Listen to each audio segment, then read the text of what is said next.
की जी घटना झाली नाही, जे दादांना झालं नाही आपल्या सर्वांना वाटतं, तसं नसून ही घटना झाली आहे. आणि आज दादा आपल्यामध्ये नसले तरी सुद्धा विचाराने ते आपल्या सर्वांबरोबर आहेत. ते हे एक प्रेझेंटेशन इथं मी तुमच्या सर्वांसाठी केलेलं आहे. या प्रेझेंटेशनमध्ये मी स्वतः, माझी टीम, मित्र, ज्यांच्या कोणाकडे पर्यंत मी पोहोचू शकलो, त्यांच्याकडनं जी माहिती आम्हाला मिळाली ती माहिती या प्रेझेंटेशनच्या माध्यमातून आपल्या सर्वांपर्यंत आणण्याचा प्रामाणिकपणे प्रयत्न केलेला आहे. काही लोक म्हणतील ही कुठून आणली, कशी आणली? ही आम्ही आणली आहे. अजितदादांच्या प्रेमापोटी ही माहिती आम्ही गोळा केलेली आहे.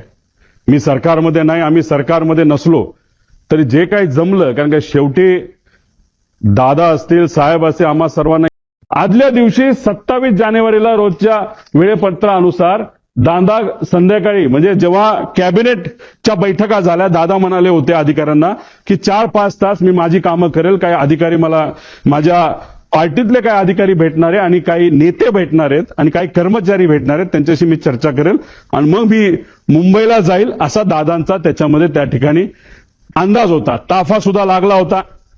एक फार मोठे नेते दादांना भेटण्यासाठी येणार होते, ते वेळेत येणार होते, पण उशीर झाला.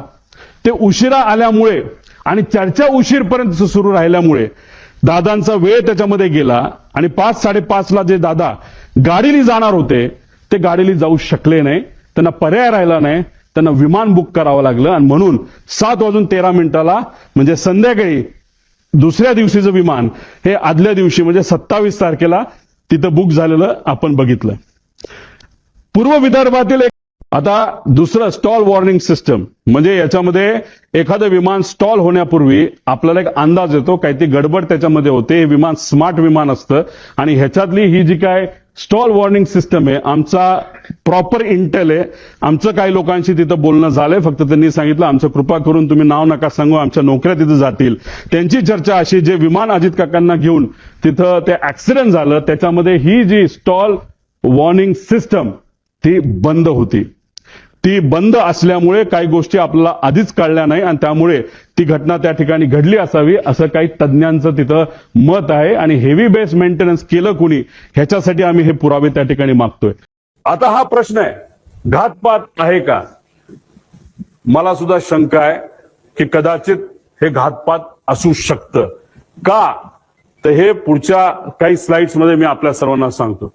आता याच्यामध्ये आम्ही जेव्हा हा रिसर्च करत होतो, चर्चा करत होतो, ते एक सिक्युरिटी एरियामध्ये काम केलेला व्यक्ती, माजी अधिकारी, तो माझ्याकडे आला. त्याने मला सांगितलं, तुला इस्रायल माहितीये का? मी म्हणलं माहितीये. तुला मग मोसाद माहितीये का? म्हणलं माहितीये. मग त्याचं काय? ते म्हणले हे पुस्तक बघ. मी म्हणलं बर, मग या पुस्तकाचं काय? ते म्हणले त्या पेजवर तू जा आणि त्या पेजवर एक लाईन आहे, ती लाईन तू त्या ठिकाणी वाच. ती कुठली लाईन आहे? ती ही लाईन आहे. आता डेगन नावाचा जो माणूस आहे तो एक एजंट आहे. एजंट म्हणजे कोण? जो एखाद्या व्यक्तीला असॅसिनेट, नाहीतर एखाद्या व्यक्तीला मारायचं असेल प्लॅनिंगली, तर हा तो डेगन नाव. आता ह्याच्यामध्ये आपण जर बघितलं तर तुम्ही सुद्धा गाडी चालवत बाहेर जावा, एखादं कुत्रं मध्ये आलं, माणूस मध्ये आला आणि तुम्हाला माहिती आहे आता तुमचा ऍक्सिडेंट होणार आहे, कितीही तुम्ही शांत असला तरी तुम्ही एखादी शिवी द्याल, तुम्ही चिडाल, तुम्ही त्याकडे रागवून बघाल, काहीतरी तुम्ही कराल. आता याच्यामध्ये आपल्यासारखं म्हणजे सामान्य लोकांसारखं कुणी रिॲक्ट केलं? जेव्हा 8:43-55 फील्ड इनसाइड जेव्हा पाठक मॅडम त्या ठिकाणी बोलल्या, तेव्हा तिथं 8:44 म्हणजे जेव्हा ते टिल्ट झालं तेव्हा मॅडम म्हणाल्या होत्या ओ शिट ओ शिट. हे त्यांचं रिॲक्शन आहे, हे त्या मॅडमचं रिॲक्शन आहे, को पायलटचं रिॲक्शन आहे. पण या पुऱ्या 5 मिनिटांमध्ये जेव्हा तो पीटीटी दाबला गेला होता, त्या पीटीटीत जेव्हा दाबलं जातं तेव्हा फक्त को पायलटचा आवाज येत नसतो, पायलटचाही आवाज येत असतो. पायलट जर गाणं गात असेल, काय सुंदर सिनरी आहे, काय झाडं आहेत, काय झुडपं आहेत, असं पायलट बोलला तरी त्या पीटीटी मध्ये तो आवाज रेकॉर्ड होतो. आम्हाला जे आता हे जे काय झालं ते झालं. ही गोष्ट कदाचित दादांच्या मनामध्ये असावी की कधीही काही होऊ शकतं. त्यामुळे गेल्या काही महिन्यांमध्ये दादा प्लास्टिक बॉटलवरनं दादा अशा बॉटलमध्ये त्या ठिकाणी आले होते. का आले होते?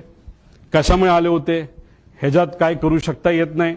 म्हणून तुमचे नजीकच्या काळामधले काही महिन्यातले जर तुम्ही त्यांचे व्हिडिओज बघितले, मागे सिक्युरिटीचा अधिकारी असतो उभा, तो सुद्धा त्यांचा विश्वासू, त्याच्या